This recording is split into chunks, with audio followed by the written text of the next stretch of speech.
esta mañana.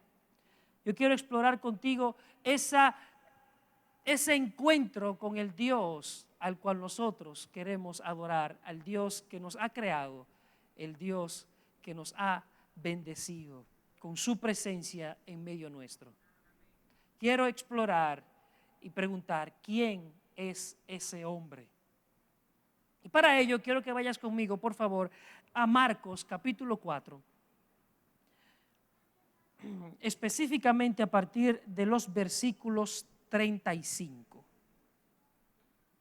Marcos capítulo 4, versículo 35. Recuerde que yo estoy leyendo en la Reina Valera 2015. Es lo mismo, cambian algunas cuestiones de forma, pero el mensaje es el mismo. Marcos capítulo 4, versículo 35 en adelante, dice así. Aquel día, al anochecer, les dijo, pasemos al otro lado. Y después de despedir a la multitud, lo recibieron tal como estaba, en la barca. Y habían otras barcas con él. Entonces se levantó una gran tempestad de viento que arrojaba las olas a la barca, de modo que la barca ya se anegaba. Y él estaba en la popa durmiendo sobre el cabezal, pero lo despertaron diciendo, Maestro, ¿no te importa que perezcamos? Y despertándose, reprendió al viento y dijo al mar, calla y enmudece. Y el viento cesó y se hizo gran bonanza. Y les dijo, ¿por qué están tan asustados? ¿Todavía no tienen fe? Ellos temieron con gran temor y se decían el uno al otro, entonces, ¿quién es este que hasta el viento y el mar le obedecen? Dios añada bendición a su palabra y que no permita que ninguna de las limitaciones del predicador interfiera en lo que él quiere hacer en tu vida. Pero que tampoco permita que las distracciones sean un objeto que interrumpa lo que Dios quiere hacer hoy. Amén. ¿Cuántos de aquí están familiarizados con el término sesgo de confirmación? Se utiliza mucho hoy en día en debates, en cuestiones, porque vivimos en un mundo que está lleno de información. Y cada quien siempre quiere dar su información parcializada y que desde su óptica y que siempre defienda sus intereses. Sesgo de confirmación. No sé si tú te has topado con gente que es tan negativa que siempre anda viendo quién lo está mirando mal, quién está murmurando, que cuando yo llegué se callaron, eso era porque estaban hablando de mí y así por el estilo. Aleluya. Sesgo de confirmación. Y son tan negativos que ellos empiezan a chequear y a ver y a ver y a ver. Y encuentran entonces que todo el mundo de ellos está en contra. Y que todo le sale mal. Yo conocí a alguien una vez que tenía una personalidad tan negativa que decía, mira, si yo voy a la playa ese día llueve. Y yo le dije, bueno, pues te bañas bajo la lluvia, entonces me da gripe. Y le buscaba siempre la quinta pata, que todo era negativo. ¿Cómo se llama eso? Sesgo de confirmación. Y lo mismo pasa con el otro tipo de gente. Gente que es demasiada positiva. ¿Tú te has topado gente que da pique de tan positiva que es? Y sí, y que Dios me dijo que para allá que vamos. Pero hermano, pero que espérate, que no es así. No, es que es eso. Y Dios me dijo que por ahí. Y que yo voy a vender mi casa y que me voy a ir para África. Pero espérate. Que me voy para la capital, que sí, que ese es el trabajo que Dios me dio. Pero espérate, bueno, que tú vas a dejar tu familia aquí. Que no, que me voy para Estados Unidos. Espérate. Y todo entonces, aunque todo pronóstico diga que esa empresa va a quebrar, él dice que no. Y encuentra siempre supuestas confirmaciones alrededor. Y al final pregunta, Señor, ¿por qué tú me metiste en esto? Pero está bien. ¿Cómo se llama eso? Sesgo de confirmación. ¿Y por qué yo traigo esto a colación? Porque pienso que cuando leemos esta porción de la Escritura de Jesús calmando la tormenta, nosotros entramos en una especie de sesgo de confirmación y pensamos que esto trata de Jesús calmando tu tormenta.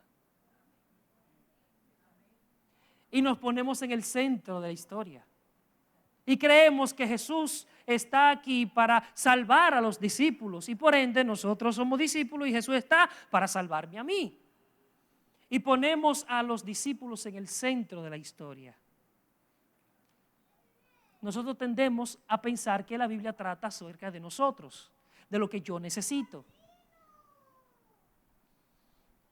Y los discípulos toman el protagonismo y nosotros somos los protagonistas de la historia, pero eso realmente es una especie de sesgo de confirmación que distorsiona el verdadero punto del pasaje, que no se centra en los discípulos, no se trata de ti, sino de la identidad de Jesucristo.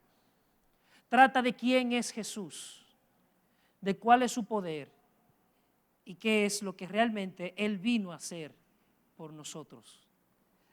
Perdón, ¿vieron? Sesgo de confirmación, no es por nosotros. Él vino a cumplir el propósito del Padre. Amén. Entonces, curiosamente, en la historia, los discípulos en el bote esta noche parecen compartir esa inclinación a hacer que todo gire en torno a nosotros.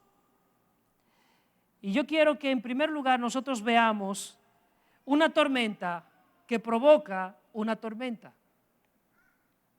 Aparentemente, en la tipografía de Israel, especialmente en el mar de Galilea, que por si fuese poco, ese no es un mar precisamente. Lo que pasa es que es un lago bastante grande y bastante profundo. Ese mar está más o menos a unos 200 metros por debajo del nivel del mar. Es uno de la masa de agua más profundas que hay en el mundo. Y está rodeada de colinas. Entonces, cuando los vientos del Monte Hermón chocan, crean una especie de embudo y crean constantemente torbellinos en esa región. Por eso es que vemos que fue tan repentina la tormenta. Y me interesa mucho ver que estos hombres eran pescadores experimentados. Ellos sabían que con frecuencia en el mar de Galilea se daban estas ventiscas, estos ventarrones constantemente. Pero esta vez ellos cayeron presa de un miedo que su expertise, que su experiencia lidiando con este tipo de tormentas no les alcanzó para enfrentarse a este gran torbellino que se había presentado allí. Porque esa es la palabra que aparece en el griego, es la palabra para torbellino, es decir, un remolino, una cosa impresionante que los vientos más o menos alcanzan unos 70 kilómetros por hora en una embarcación que no era como la que nosotros vemos hoy. Era una embarcación relativamente frágil, hecha con madera, sin un techo, estaban al aire libre porque era para pescar y ellos pescaban eran con redes. Entonces, el barco se estaba llenando de agua. Las olas empezaban a romper contra aquella barca y el barco se empieza a hundir. Y ahí es cuando finalmente sacuden a Jesús. Jesús, Jesús. Y hacen una pregunta sorprendente. ¿No te importa? ¿Tú te imaginas tú tenías a Jesús ahí y tú agarras y decirles, hey, ¿acaso no te importa?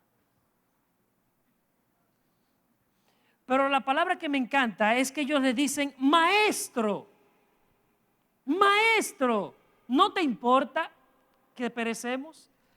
Y nota muy bien esa palabra. Mateo dice que le llamaban Señor.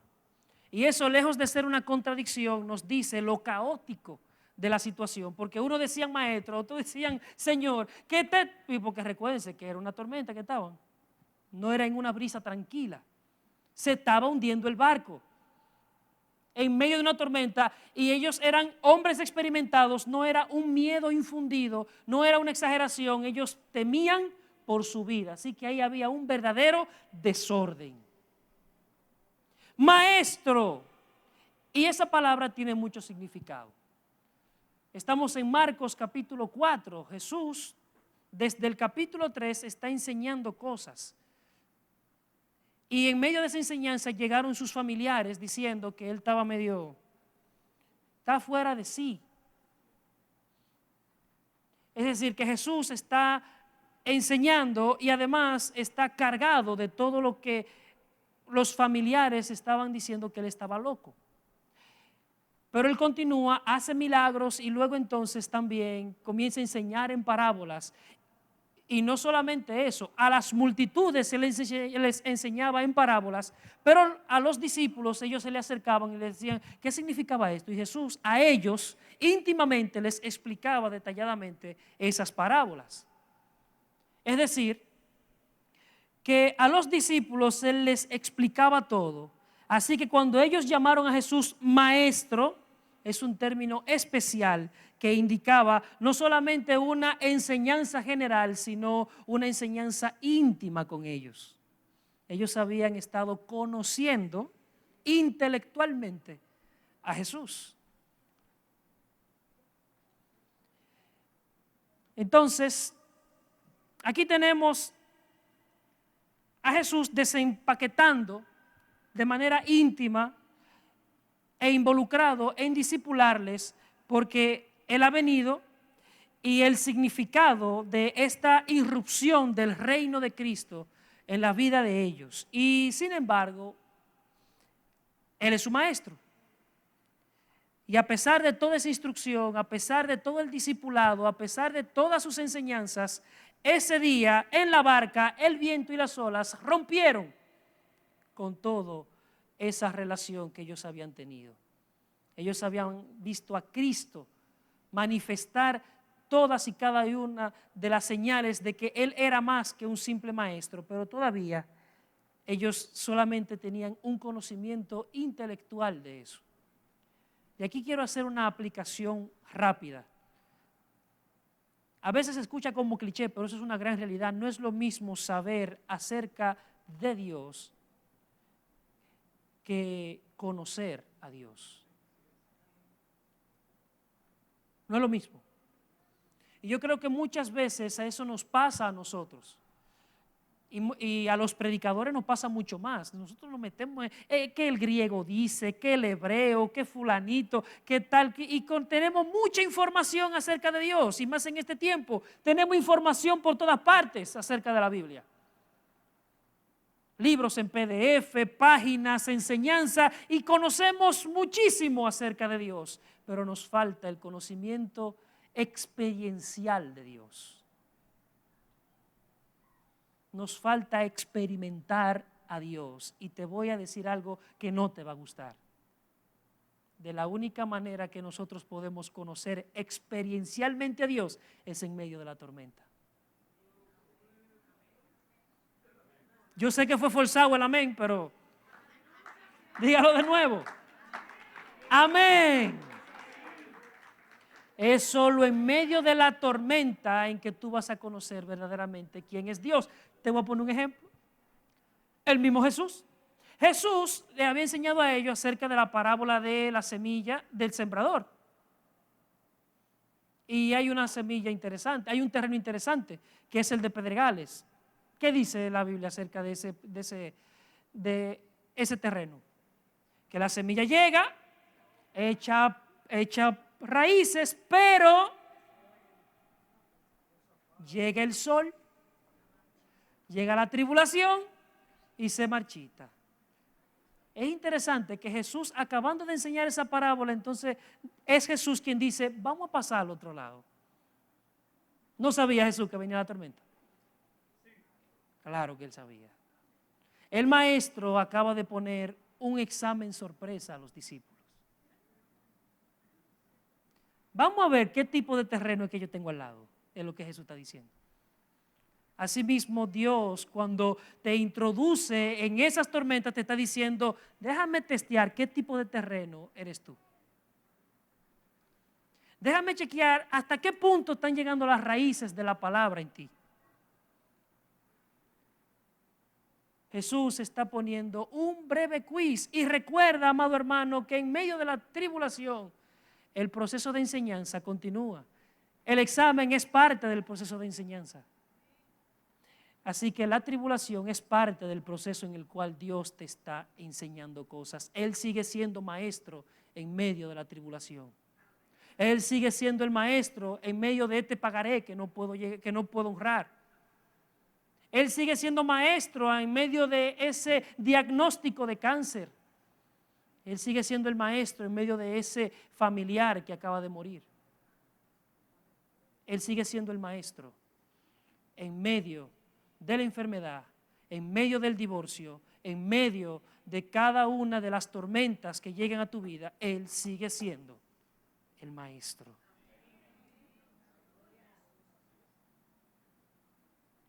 Y Jesús esta mañana te dice a ti, amado hermano, yo voy a sacar esa fe en medio de ti. Déjame decirte una cosa, fue en medio de un torbellino que Dios le habló a Job y le dijo, cíñete como un varón valiente, y tú me vas a responder ahora. De la misma manera, en medio de la providencia pedagógica de Dios, a través de la turbación, del desasosiego y de la escasez, Dios te dice, cíñete como varón valiente, porque tú me vas a responder. Mi promesa, amado hermano, perdón, la mía no, sesgo de confirmación, uno quiere el protagonismo. La promesa de Dios esta mañana, amado hermano, es que Él va a sacar fe de ti. Él es quien la pone y Él es quien la hará florecer. Confía en que en medio de la tribulación, en medio de esa tormenta, cuando el agua empiece a meterse, cuando tú comienzas a sentir que te ahogas, y es interesante, todo el que está en tribulación te dice, yo me siento que me estoy ahogando, no puedo respirar. Este hombre yo no lo soporto, esta mujer me tiene harta, este hijo mío le voy a arrancar el caco. Ese jefe mío, no quiero saber de él, Señor, mátalo. Todo eso, cuando tú estés en medio de esa tribulación, recuerda que Jesús está en la barca. Acuérdate de que Él está presente y que no está callado. Y es interesante eso, amado hermano, de que Jesús estuviese durmiendo. ¿A quién se parece ese relato? ¿Quiénes están leyendo su Biblia? ¿A quién se parece ese relato de Jesús durmiendo en la barca? A Jonás. Pero Jonás está metido en la barca y llega entonces el capitán de la embarcación y le dice, hey, ¿qué tú haces durmiendo? Aquí todo el mundo se está muriendo de un susto. Hay una tormenta que está hundiendo el barco. Por lo menos ora tu Dios, tal vez. ¿Pero por qué era la tormenta? Porque el profeta estaba en desobediencia y adivina, los discípulos de Jesús, ¿qué eran? Ellos conocían muy bien la historia de Jonás. La pregunta de ¿no te da cuidado? En realidad lo que le están diciendo es, ve a ver qué lío fue que tú hiciste con Dios. Que estamos metidos en este lío. Vamos a ver si es verdad que tú eres el Mesías, porque ¿cómo es posible que tú dijiste que vayamos al otro lado y vino esta tormenta? Así como Jonás estaba en desobediencia con Dios, posiblemente esto sea porque tú estás en desobediencia con Él. Eso es lo que implica la pregunta, ¿no te da cuidado? Resuélvete el lío. Así mismo nosotros muchas veces vamos donde Dios, Señor, resuélvete el lío. Tú me metiste a esto de cristiano y ahora ve esta tribulación que yo tengo, ¿cómo es posible? ¿Fue tuya la gran idea de que yo me arrepintiera? ¿Qué hacemos ahora? Entonces nosotros constantemente vamos a Dios con esa actitud de reclamo y de cuestionamiento. Los discípulos estaban arrogándole a Cristo de que estaban metidos en ese lío por su culpa. Entonces tú resuélvelo. No te da cuidado, ellos estaban afectando no necesariamente el poder de Dios, sino su amor. Estaban cuestionando si Jesús los amaba realmente. En vez de la actitud de aquel leproso que le dijo, maestro, si tú quieres, tú puedes sanarme. Ellos le dijeron, no te da cuidado. ¿Cómo es posible? Dios no me ama. Si Él me amara, yo no estuviera en esta situación. No hubiese permitido que me pasara esto. Posiblemente usted no lo haya dicho, pero lo pensó en medio de esa situación. Me gusta mucho cómo el genial predicador inglés Sinclair Ferguson, comentando este pasaje, dice lo siguiente: a veces nos encontramos en dificultades debido a nuestro propio pecado y nuestra insensatez. Pero hay momentos en que el Señor mismo nos lleva a dificultades. Y contrariamente a la imagen de que a veces se pinta de la vida cristiana, Jesús no resolvió todos los problemas de los discípulos y los protegió de las pruebas y perplejidades. De hecho, a veces Él los guiaba deliberadamente hacia esos problemas. Los discípulos, amada iglesia, han malinterpretado, y nosotros también, la providencia pedagógica y correctiva de nuestro Dios. Han entendido mal pensando de que la tormenta a la cual Jesús los ha llevado, de que ese problema en el que Jesús ha permitido en tu vida es porque no te ama. Es porque te está castigando. No. Esa tormenta, el hecho de que él estuviese dormido en el barco, mientras son azotados de un lado para el otro, nos lleva a concluir de que realmente él no los ama, pero la realidad es que él los llevó en medio de esa tormenta precisamente porque los amaba. Porque recuerda que en medio de la tormenta es que ellos iban a conocer quién realmente era Jesús. Mientras tanto, él era un maestro que andaba con Dios, porque la cosa que él hacía, nadie la puede hacer si Dios no estuviese con él. Pero muy diferente será con lo que ellos se van a topar más adelante. Amado hermano, Dios te está enseñando esa misma lección esta mañana. No hay un lugar más seguro en esta tierra que donde Jesús está durmiendo. No hay un lugar en esta tierra donde tú te puedas sentir más pleno que donde Jesús está presente. No importa si el mundo se está cayendo a pedazos. No importa si el mundo entero está sumido en una guerra, en una cuarta, quinta, tercera guerra mundial donde Jesús está, tú tendrás una paz que sobrepasa todo entendimiento. Eso es fácil decir amén ahora. Pero hay que estar metido en la barca cuando viene una ola que casi te saca del barco. Que Dios nos ayude, amada iglesia. Que Dios nos ayude. En segundo lugar, amado hermano, yo quiero que tú veas en este texto una calma que trajo calma. Primero una tormenta que agarró y desató una tormenta dentro de ese barco. Una tormenta llena de turbación, llena de falta de fe, de recriminaciones. Y ahora vamos a ver una calma que trajo calma.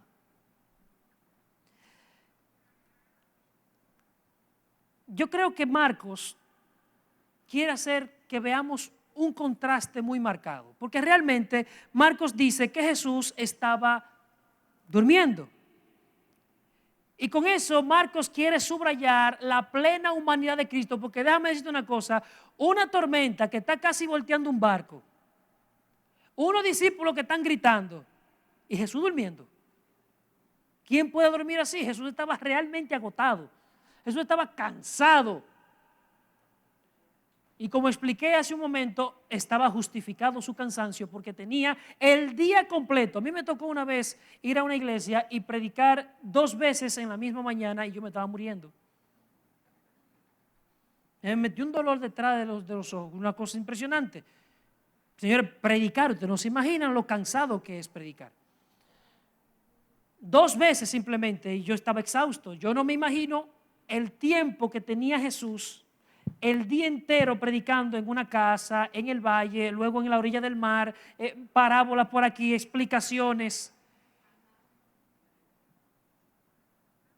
Impresionante. Estaba cansado el hombre y él mismo le dice, miren, vamos a pasar para el otro lado. El otro lado era Gerasa, que era una población gentil y él iba a tener más espacio para descansar. Jesús quería tomarse unas vacacioncitas por lo menos de 3 días. Quería descansar realmente. Lo cual subraya la plena humanidad de Cristo. Jesús era un hombre con recursos humanos que estaban finitos. Eso es lo que Marcos nos quiere decir. Y él quiere que veamos un poquito más que simplemente la plena humanidad de Cristo. Es uno de los contrastes más hermosos que he visto en la Biblia. Jesús, entre en medio de ellos, en la barca, en medio de esta tormenta, y los discípulos en medio de esta tormenta. Marcos quiere que tú veas las reacciones que están teniendo estos dos grupos. Tenemos a los discípulos en medio de la tormenta, en pandemonium, y tenemos a Jesús en medio de la misma tormenta, en plena calma. ¿Cuál es la diferencia? ¿Qué es lo que hace que Jesús esté en calma y que los discípulos estén muriéndose de miedo? Jesús estaba plenamente consciente de que el propósito de Dios para su vida todavía estaba en curso. Jesús estaba viendo el panorama más amplio. Jesús sabía que su hora todavía no había llegado. Jesús sabía que Dios, llegado el cumplimiento del tiempo, envió a su Hijo, nacido de mujer y nacido bajo la ley, para redimir a los que estaban bajo la ley. Todavía no había llegado su hora. Y eso pasó varias veces. En un momento a Jesús lo iban a tirar de un despeñadero. Y él se paró en dos patas y dijo, todavía no ha llegado mi hora, y pasó en medio de la multitud. Lo mismo está pasando acá, todavía no ha llegado la hora. Y por eso Jesús está roncando en medio de un acto peligroso, en un acto de vida o muerte. Jesús está durmiendo porque Él está descansando en el cojín de la soberanía divina. Jesús está descansando en que Dios tiene el absoluto control sobre su vida. Y eso es lo que le trae calma. Eso es lo que le trae verdadera calma. Entonces, luego de que despiertan a Jesús, Jesús agarra, se para en dos patas y le habla al mar, y le habla al viento y le dice, cállate y enmudece. Tranquilo. Y la misma calma, la misma paz interior, la misma certitud de soberanía que Jesús tenía por dentro se contagia entonces y se expresa al viento y al mar, y son aquietados. Y eso me abre a mí la manera en cómo Dios simbólicamente nos está diciendo cuál es la misión de Cristo. ¿Cuántos recuerdan qué pasó en el jardín del Edén? Génesis capítulo 3. El primer Adán desobedece a Dios, peca contra él. ¿Y cuál es la sentencia? Maldita será la tierra por tu causa. La tormenta es una señal de la maldición del pecado sobre este mundo. La tormenta es toda la podredumbre pecaminosa que ha desgarrado el tejido de la creación, del shalom de Dios en toda la creación. Y ahora tenemos a Jesús, que se para en dos patas, en medio de toda esta tormenta, en medio de toda esta desgracia, y le dice a la tormenta, tranquila. Jesús está por encima del pecado. Él ha venido a redimir el pecado. Él ha venido a que la rueda de la creación vuelva a su curso, al curso que Dios ha querido. Él vino a morir, vino a sufrir para que la maldición fuese sobre él y así la creación fuese hecha nueva.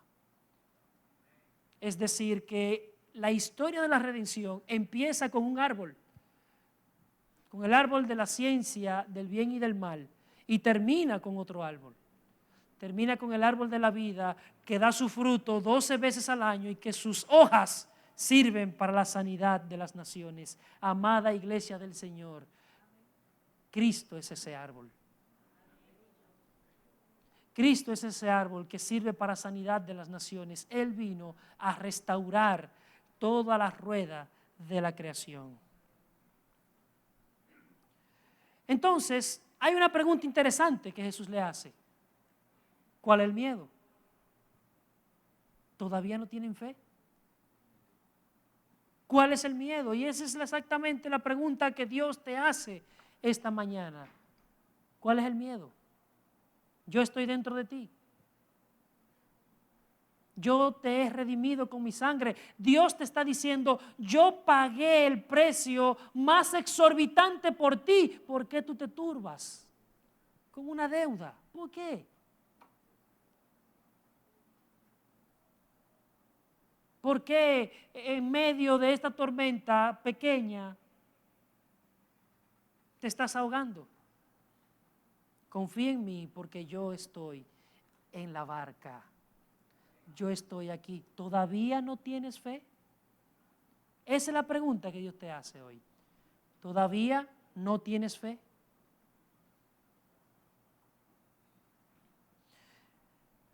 Así que Cristo, la promesa y el poder, y Él te está diciendo, amado hermano, tú puedes confiar en mí. Él le estaba diciendo a los discípulos, ustedes pueden confiar plenamente en mí. Yo tengo el poder, yo tengo la bondad, yo tengo la disposición de sanarte, yo tengo la disposición de salvarte. Yo quiero transformar tu vida. Confía en mí, te dice Dios hoy.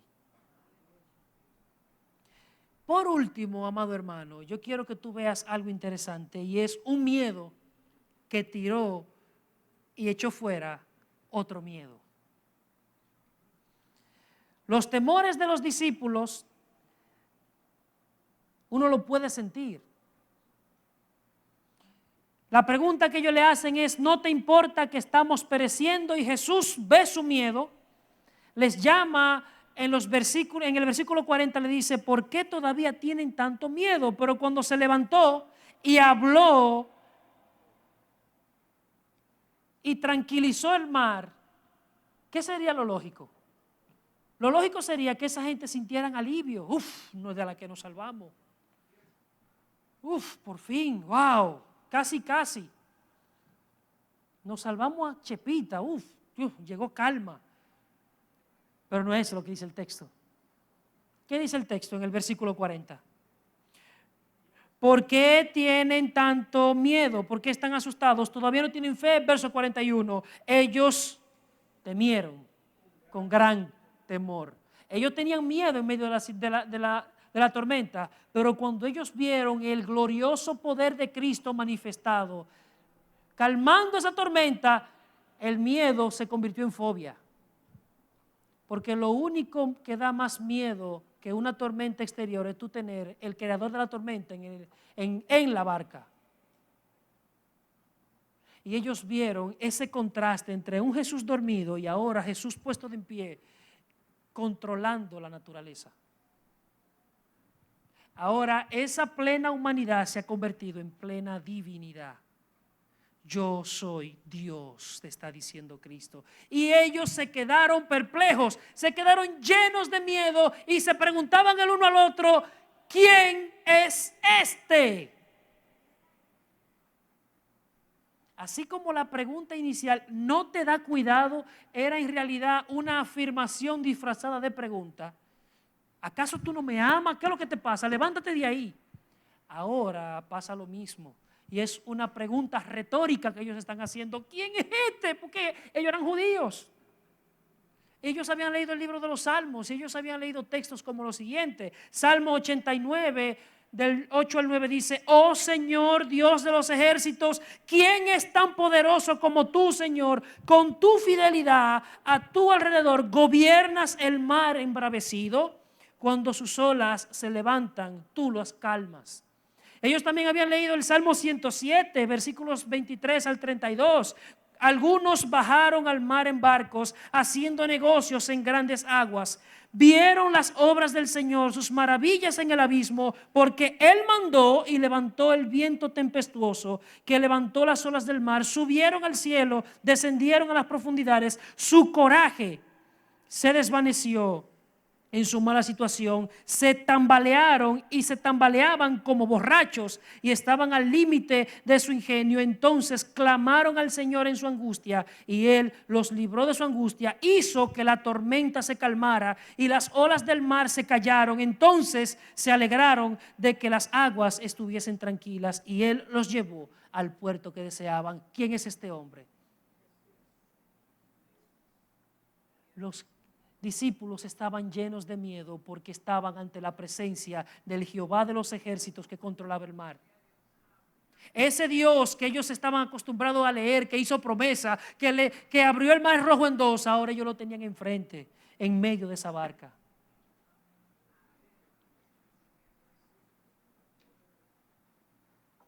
Dígame si no era para tener miedo. De nuevo, ¿recuerdan la historia de Jonás? Cuando a Jonás lo tiran del barco, dice la Biblia que se tranquilizó el mar. ¿Y qué hicieron esos hombres? Que eran idólatras, que estaban clamando a su Dios, a sus dioses.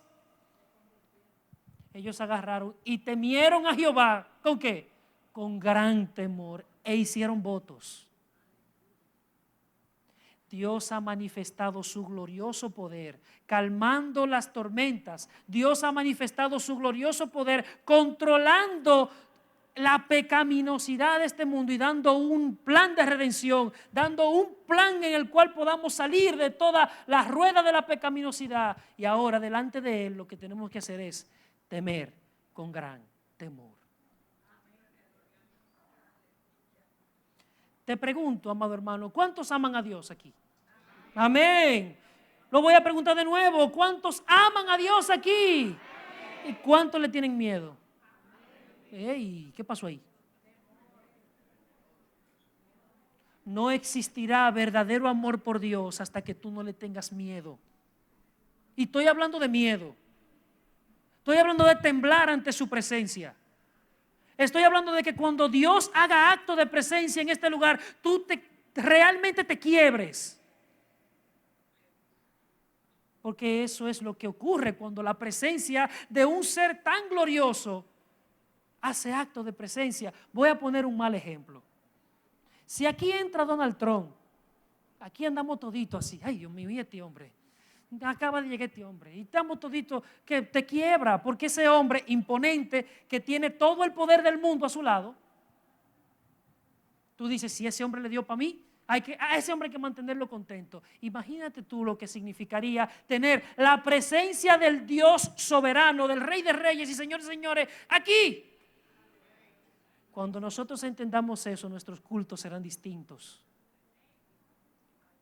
Cuando nosotros entendamos de que el Dios que gobierna el mar, el Dios que gobierna los cielos, el Dios que gobierna todo, está presente y no está callado, viviremos una vida cristiana distinta.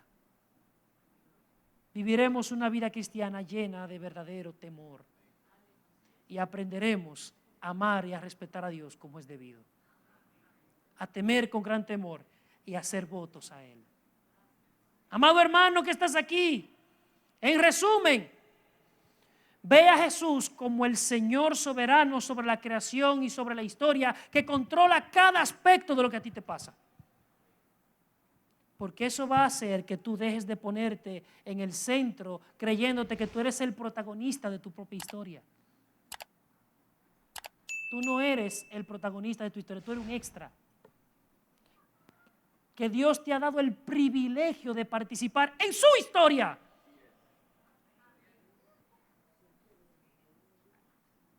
Todo lo que tú haces contribuye a su propósito, no al tuyo.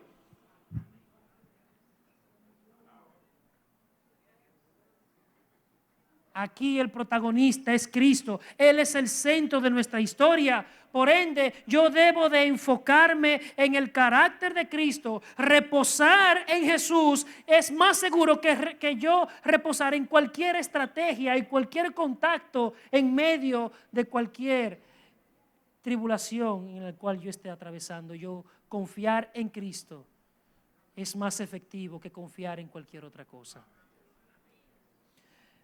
Presenta a Cristo, amado hermano, como el único digno de temerle.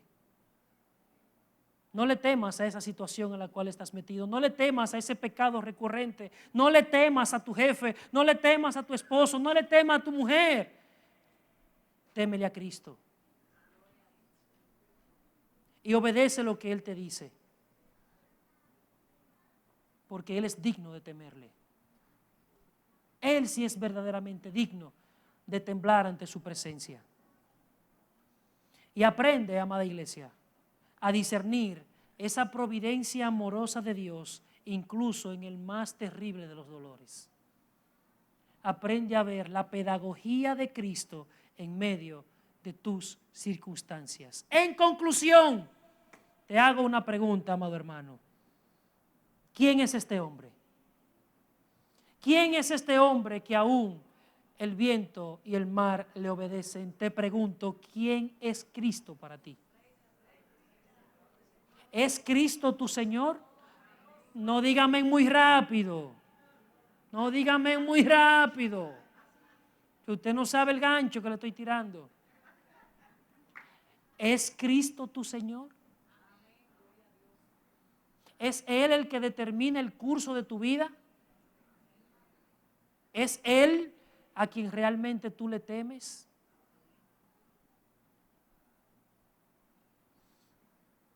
Él no solamente va a calmar la tormenta.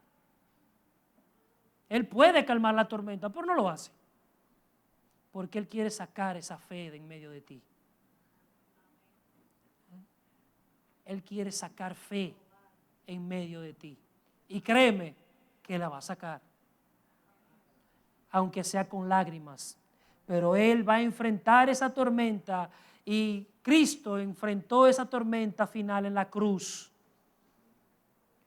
Y te pregunto a ti, amado amigo que estás aquí presente, ¿todavía tú no tienes fe?